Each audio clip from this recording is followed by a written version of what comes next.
madalas na aksidente at pangalib ng pagkalat ng sakit. Ito raw dala ng mga sirang drainage na inirereklamo ng mga residente ng Northville 15, Angeles City. Ilang ulit na raw inirereklamo ang sirang drainage system mula Block 99 hanggang Block 117 sa housing project ng gobyerno. Daing na mga residente na ilang ulit na umanong nilang inilapit sa mga kinauukulang ahensya ang suliranin, subalit hindi nabibigyan ng tugon. Ayon sa residenteng si Manuel Torrio Jr., 2 bata na umano ang nahulog sa kanal sa Block 99 ng Northville 15. Sa may kanto ng 100, kanto ng 100. Nangyari sir? Nangyari, lumubog yung bata, nasugatan dito yung bata. Sa takot ng bata, dinala, at nagkaroon siya ng mga sugat-sugat.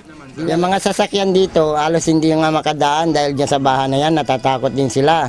Kasi yung kanal kasi, baka bumigay na yung flooring ng kanal na yan.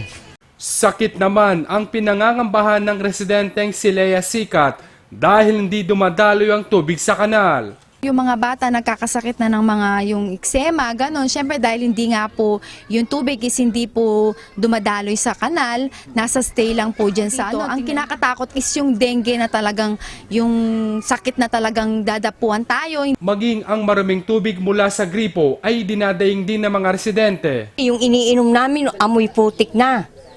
Ngayon, ewan ko kung saan nanggagaling yung mga tubig dito. Pero pag after 3 days, 2 days, talagang mabaho. Yung kubita ko, bagong gawa, naging brown. Puti yun eh. Kasi yung mga bata, kinakabag. Pati kaming matatanda, kinakabag. Dahil po sa ano? Dahil sa tubig. After 2 days, pag nainom mo ito, mabahong-mabaho na. O yung sa kanal na... Sana po kung sino man po yung dapat makatulong sa amin na taong lalapitan namin, sana po maawa na po kayo. Hindi lang po isang bahay ang apektado dito. Almost 50 house po ang apektadong bahay dito. Ayon kay Ines Gonzalez, OIC ng National Housing Authority o NHA Region 3, 2 taon nang naibigay sa pamahalang panglungsod ng syudad ang pangangasiwa sa pabahay. Isang bagay din na importanteng tingnan, nung madiklag yan, maraming nakitang basura sa loob ng drainage system. So, ibig sabihin, isang bagay para hindi mangyari uli yun, ay yung community mismo ay tumulong sa maintenance. Kung ano yung non-defect yan. Pero hindi naman yan ma-i-implement ang project na yan kung walang sumunod sa standard, no?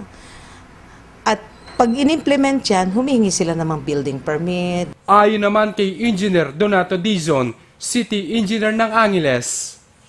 Siguro during